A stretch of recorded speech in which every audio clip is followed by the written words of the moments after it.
Let's go to Steve. Steve, you're on the Lawshow. Yes.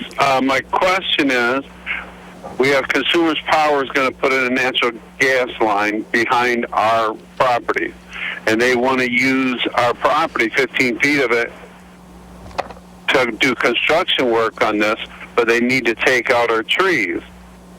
So my question is, even though they want to pay us for taking the trees out, what are our rights as far as keeping those trees? Well, your rights are probably zero because I think they're going to have an easement, right, Mark? We got Mark Dundon joined us here. He's came in now. So what do you think, Mark? It's a consumer energy. I think they're going to be able to do probably whatever they want to, aren't they? Yeah, especially if they're offering them money for it. That's about the way it's usually going to work. They are going to have an easement, and if they need to take the trees out.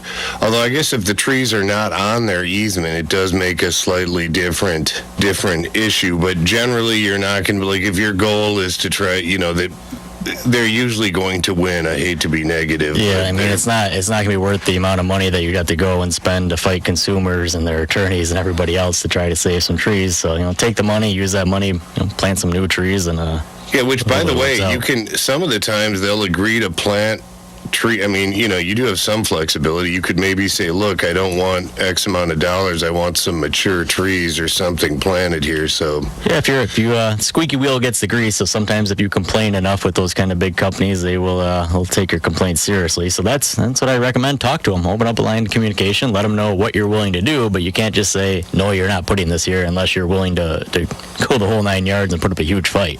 So that's what it is.